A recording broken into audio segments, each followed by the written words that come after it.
শেখ মুদ্দাসির তুষি কিশোরগঞ্জ গুরুদয়াল সরকারি কলেজের একজন ছাত্র ও ২৪-এর আন্দোলনের অন্যতম প্রতিবাদী কণ্ঠস্বর। পড়াশোনার পাশাপাশি তিনি সরকারি বেসরকারি বিভিন্ন চাকুরির নিয়োগে আবেদন করেন।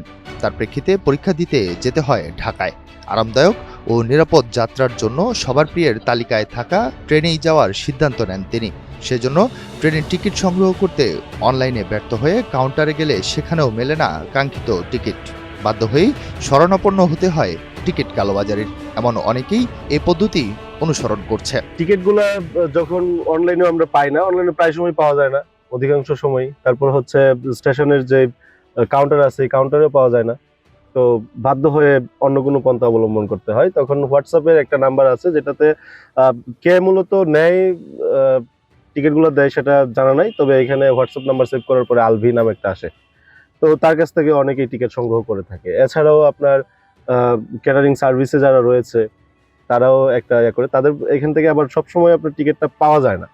আরএনবি যে থাকে দায়িত্বরত, তার কাছে যে টিকিটটা বিনিময় করে সে গেট পাস করে বের হয়ে গেল, ওই টিকিটটা আবার 20 টাকা 30 টাকার বিনিময়ে তারা ওই টিকিটটা সংগ্রহ করে ওই যাত্রীকে আবার প্রদান করে। এতে করে হচ্ছে কি, ওই যাত্রী এই একই টিকিট আবার কমলাপুর স্টেশনে জমা দিয়ে সে বের হয়ে যাচ্ছে, গেট পাস নিয়ে চলে যাচ্ছে।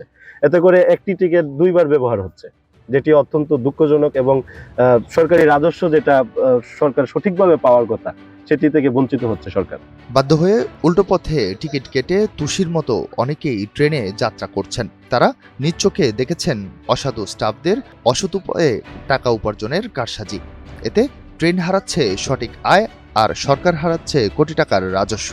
কিন্তু নানা জটিলতায় কেউ মুখ খুলছেন না এ সকল দুর্নীতিবাজদের বিরুদ্ধে। কিশোরগঞ্জ রেলওয়ে স্টেশনের দৃশ্য প্রতিদিনের মতোই। কাউন্টার আর প্ল্যাটফর্মে যাত্রী ভিড়, ট্রেনের কম্পার্টমেন্টে যাত্রীদের ধাক্কাধাক্কি। তবে যাত্রীদের বড় অংশের কাছেই নেই বৈধ টিকিট। সরজমিনে বিনা টিকিটে ভ্রমণকারী কিছু যাত্রীদের সাথে কথা বলে জানা যায় কাউন্টারে তারা টিকিট পায়নি। ট্রেনের যে যাত্রীদের যে টিকিটের, প্রথম আমি বলতে চাই যে টিকিটের যে কালোবাজারি, সেই কালোবাজারির কারণে যাত্রীরা সঠিকভাবে টিকিট পাচ্ছে না। কোনো ব্ল্যাকারের হাত থেকে ছাড়া যাত্রীরা টিকিট নিতে পারছে না। এই টিকিট না পাওয়ার কারণ হলো কালোবাজারি। তো অনলাইনে যদি টিকিট ছাড়া হয় তো ধরতে গেলে আপনার 1 থেকে 2 মিনিটের ভিতরে টিকিটটা শেষ হয়ে যায়, তো আমরা টিকিট কাটতে পারি না। তারপর ওই জায়গায় আসছিলাম যদি টিকিট পাই, কিন্তু টিকিট আর পাই নাই, স্ট্যান্ডিং কাটতে হয়েছে।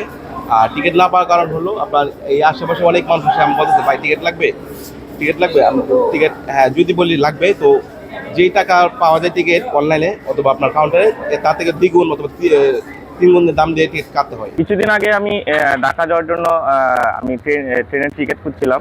তো আপনারা জানেন যে অনলাইন টিকিট হওয়ার কারণে 10 দিন আগে কিশোরগঞ্জের ট্রেনের টিকিটগুলো সোল্ড আউট হয়ে যায়। তো স্টেশনে আসার পরে একটা মাধ্যম আমার কাছে বলে যে তার কাছে টিকিট আছে।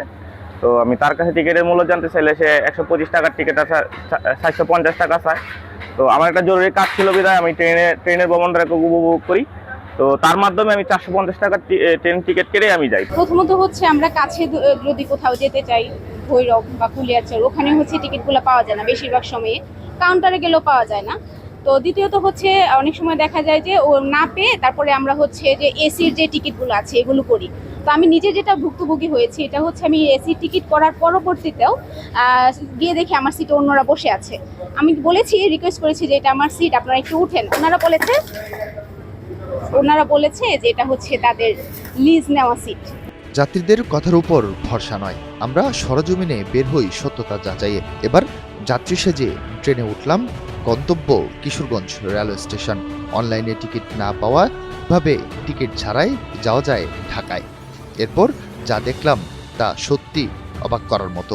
দুষ্প্রাপ্য টিকিট সহজেই ধরা দেয় অবৈধ প্রক্রিয়ায়। এছাড়াও দেখা মিলে আরেকজন অসাধু স্টাফের। তিনি কিশোরগঞ্জ এক্সপ্রেস ট্রেনের পাওয়ার কার মাস্টার মোহাম্মদ হুমায়ুন কবির। 900 টাকার প্রতিবেদক ও তার সহযোগীকে ঢাকার কমলাপুর রেলওয়ে স্টেশনে পৌঁছে দিতে রাজি হন।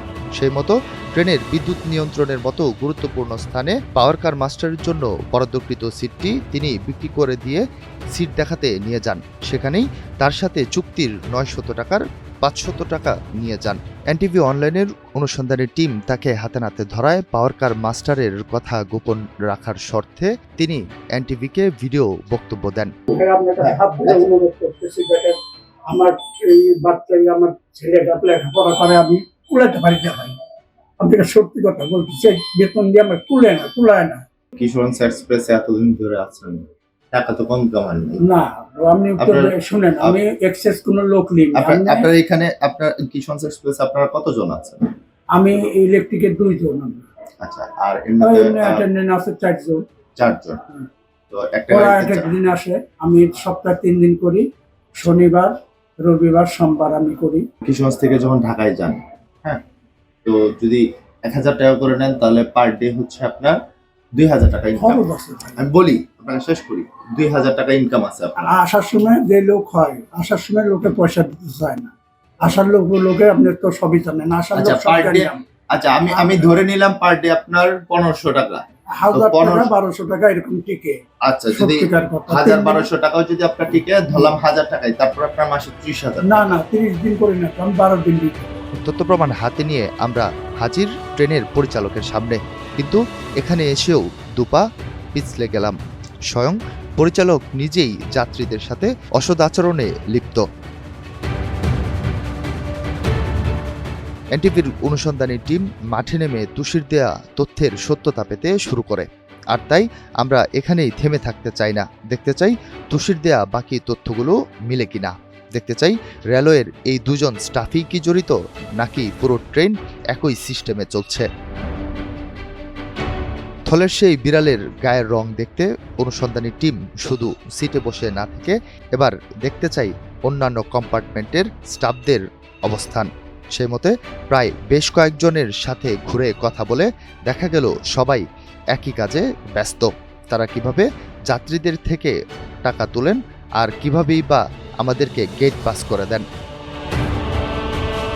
সরকার নির্ধারিত ভাড়া যেখানে 125 থেকে 250 টাকা, সেখানে খাবার গাড়ি ও বিভিন্ন কম্পার্টমেন্টের টিকিটের নামে আদায় করা হচ্ছে দ্বিগুণ অর্থ। প্রতিদিন কিশোরগঞ্জ স্টেশন থেকে আন্তনগর ও মেল ট্রেন সহ ছেড়ে যায় মোট 5টি ট্রেন। গড়ে প্রতিদিন প্রায় 10,000-এরও বেশি যাত্রী যাতায়াত করেন এই স্টেশন দিয়ে। অভিযোগ শুধু 11 সুন্দর প্রভাতী, গুধুলি ও কিশোরগঞ্জ এক্সপ্রেসেই প্রতিদিন যাত্রীদের বেশিরভাগই ভ্রমণ করেন বিনা টিকিটে। সেই হিসেবে প্রতিদিন লক্ষাধিক টাকা পকেটস্থ করছে অসাধু স্টাফরা। একে একে প্রায় সব স্টেশন পার করে অনুসন্ধানী টিম এবার ঢাকা বিমানবন্দর স্টেশনে ঢুকছে। এরপরেই সামনে কমলাপুর। নিয়ম অনুযায়ী টিকিট ছাড়া সব যাত্রী কমলাপুর স্টেশনে আটকা পড়ার কথা। দেখতে চাই সামনে কি ঘটে।